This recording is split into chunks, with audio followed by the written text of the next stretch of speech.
தம்பிமார், தங்கைமார், வாலிப சகோதர சகோதரிகளே, நம்முடைய வாலிப பிராயத்தில் உண்மையாய் உத்தமமாய் வாழ்ந்திருந்தால் தேவன் நம்மை உயர்த்துவார். உண்மையாய் வாழ்ந்த தாவீதை அவர் உயர்த்தவில்லையா? உண்மையாய் வாழ்ந்த தானியேலை தேவன் உயர்த்தவில்லையா? உண்மையாய் உத்தமமாய் வாழ்ந்த யோசேப்பை தேவன் உயர்த்தவில்லையா? உண்மையாய் வாழ்ந்த இந்த எளிய ஊழியக்காரனை கூட இன்று இதோ இந்த நிலையில் தேவன் வைக்கவில்லையா? என்னை உண்மை உள்ளவன் என்று நான் சொல்லிக் கொள்ளாவிட்டாலும் தம்முடைய மகா கிருபையினாலே, இரக்கத்தினாலே இந்த எளிய ஊழியக்காரனுடைய வாலிப பிராயத்தில், இன்னும் சிறுவனாக இருந்தபோதே 12 வயதிலேயே தேவனுக்கு என்னுடைய வாழ்க்கையை நான் அர்ப்பணித்து வாலிப பிராயத்திலே தேவ செய்தி கொடுக்கிற பாக்கியத்தை அருளி, மிகுந்த இளம் வயதிலேயே கல்வாரி ஊழியங்களை துவக்குகின்ற கிருபை தந்து, இந்த நாளிலே இந்த உலகத்திலேயே ஒரு பெரிய ஆலயத்திற்கான மேய்ப்பனாக உயர்த்தியது யார்? யோசிச்சு பாருங்க. அது ஆண்டவராக இயேசு கிறிஸ்து அல்லவா?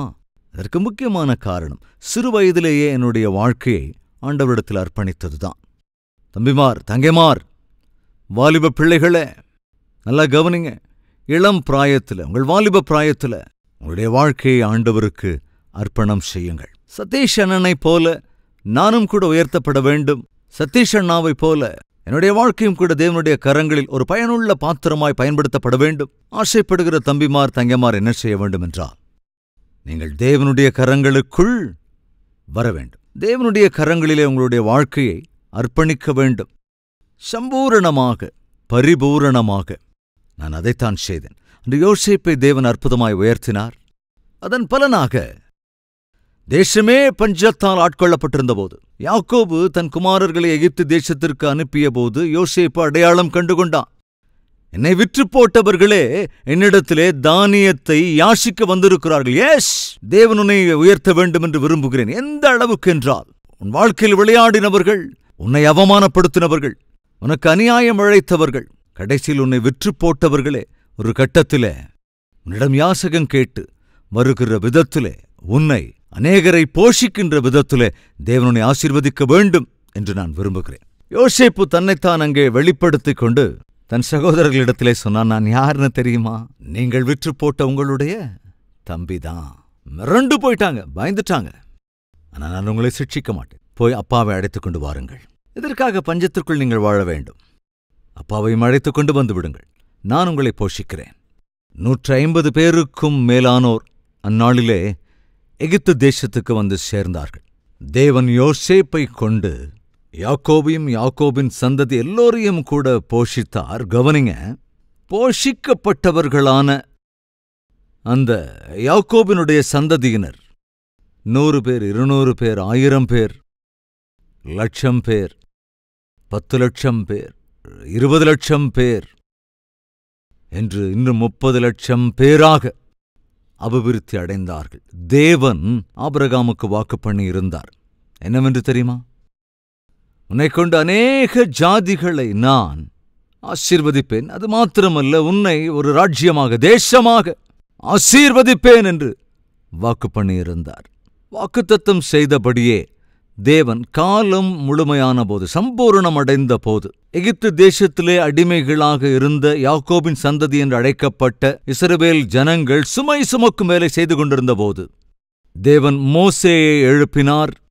மோசேயின் மூலமாக அந்த இஸ்ரவேல் ஜனங்களை எகிப்திலிருந்து, பார்வோனுடைய அடிமைத்தனத்திலிருந்து விடுவித்து விட்டார். வாக்குத்தத்த பூமிக்கு அவர்களை வழிநடத்திக் கொண்டு போகையில் 20-30 லட்சம் பேர் போஷிக்கப்பட்டார்கள். வாக்குத்தத்த பூமிக்கு யோசுவாவின் மூலமாக பின்னாட்களில் தேவன் இஸ்ரவேலர்களை வழிநடத்தினார்.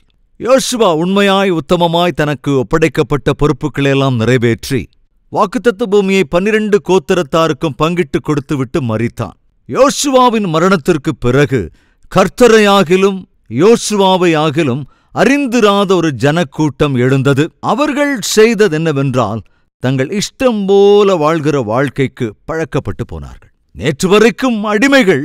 அந்த அடிமைத்தனத்தினாலே அவர்களுக்கு சுகமில்லை, சந்தோஷமில்லை, சமாதானம் இல்லை, சௌக்கியமில்லை, எந்த திருப்தியும் இல்லை. இதுதான் அவர்கள் வாழ்க்கை. ஆனால் எப்பொழுது அவர்கள் தங்களுடைய பாவ பரிதாப நிலைமையிலிருந்து விடுதலை பெற்றார்களோ, பைபிள் அற்புதமா சொல்லப்பட்டிருக்குங்க, 40 வருட காலம் அவர்கள் மிகுந்த நிம்மதியோடு கூட வாழ்ந்தார்களாம். இன்னும் நம்மத்திலே யாராவது இருக்கிறீர்களா? வாழ்நாள் உள்ள வரைக்கும் நிம்மதியா வாழணும்னு தான் ஆசைப்படுறேன். உயிரோடு இருக்கும் வாழ்க்கையிலே சமாதானமாய் சந்தோஷமாய் வாழ வேண்டும் என்று நான் விரும்புகிறேன். நான் உயிரோடு இருக்கும் நாட்களிலே நன்னடத்தையோடு கூட ஆண்டவருக்கு சாட்சியாய் வாழ வேண்டுமென்றே விரும்புகிறேன். நிம்மதி இல்லை, சந்தோஷம் இல்லை, சமாதானம் இல்லை. இருக்கிற பிரச்சனைகளிலாலே தினந்தோறும் நான் தவித்துக் கொண்டிருக்கிறேன். ஆனால் இன்று தேவன் எனக்கு பதில் தருவார் என்ற வாக்குத்தத்தத்தை பெற்றுக் கொண்டிருக்கிறேன். எவ்வளவு காலத்துக்கு இந்த பதில் இருக்கும் தெரியுமாங்க? அன்று அவர்கள் தங்கள் பாவ வாழ்க்கையை விட்டுவிட்டு அடிமைத்தனத்திலிருந்து வெளியே வந்து தேவனை சேவிக்கிறதற்கு, தேவனுடைய பிள்ளைகளாய் வாழ்வதற்கு என்று தீர்மானம் எடுத்துக்கொண்ட போது 40 years 40 வருடங்கள் நிம்மதியாக வாழ்ந்தார்கள். என்னுடைய கேள்வி, சகோதரனே, என்னுடைய வயது என்ன? 40 வயதா என்றால் இனி வரும் 40 வருடங்களுக்கு தேவன் உனக்கு நிம்மதியே தர வேண்டும் என்று விரும்புகிறார். உன்னுடைய வயது 20 என்றால் வரப்போகிற 60-70 ஆண்டுகளுக்கு தேவன் உனக்கு நிம்மதியை தர வேண்டும் என்று விரும்புகிறார். சிட்சிக்கப்பட்டது அவர்கள் சில வருடங்கள் தான், ஆனால் நிம்மதியை பெற்றுக்கொண்டதோ 40 வருடங்கள். அப்படின்னா என்ன அர்த்தம்? தேவன் உன்னை சிட்சிப்பதைக் காட்டிலும் உன்னை உயர்த்துவதையே விரும்புகிறார். யாராக இருந்தாலும் உன் வாழ்க்கையை சரிப்படுத்த நெறிப்படுத்த தேவன் விரும்புகிறார். வாலிப பிராயத்திலே தம்முடைய நுகத்தை சுமக்கிறவர்களை தேவன் எதிர்பார்க்கிறார். வாலிப பிராயத்தில் தங்கள் வாழ்க்கையை தேவனுக்காக அர்ப்பணிக்கின்றவர்களை தேவன் தேடுகின்றார். இருக்கிறீர்களா யாரும் நம் மத்தியில? யோசேப்பை போல வாலிப பிராயத்தில் என் வாழ்க்கையை நான் ஆண்டவருக்கு அர்ப்பணிக்கிறேன். வாலிப பிராயத்தில் அருவருப்பான கேவலமான அற்ப பாவ சிற்றின்பங்களுக்கு என் வாழ்க்கையை அர்ப்பணித்து விடாதபடி யோசேப்பை போல பரிசுத்தமாய் வாழ்வதற்காக என் வாழ்க்கையை நான் அர்ப்பணிக்கிறேன். ஆசைப்படுவோர் யாரும் நம் மத்தியில் இருந்தால் உங்கள் கரங்களை உயர்த்துகின்றீர்களா?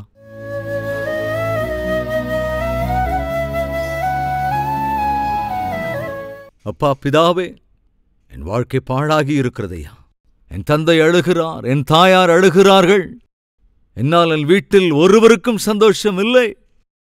என்று என் வாழ்க்கை சரிப்படுத்தப்பட வேண்டும். உம்முடைய பிள்ளையாய் நான் மாற வேண்டும்.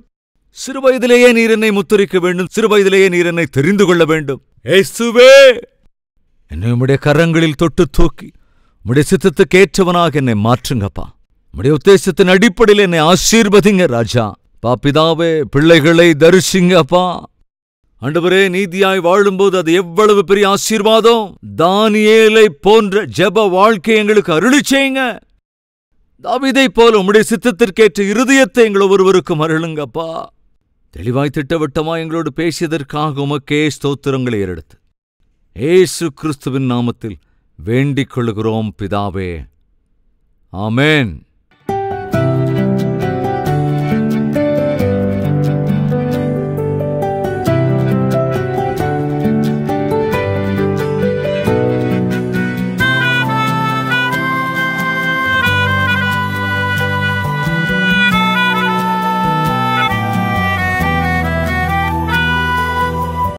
ஃப்ரெண்ட்ஸ், இன்று நீங்கள் கேட்ட இந்த செய்தி உண்மையாகவே உங்களுக்கு ஆசீர்வாதமாக இருந்திருக்கும் என்றால் லைக் செய்யுங்கள், மற்றவர்களுக்கும் கூட ஷேர் செய்யுங்கள்.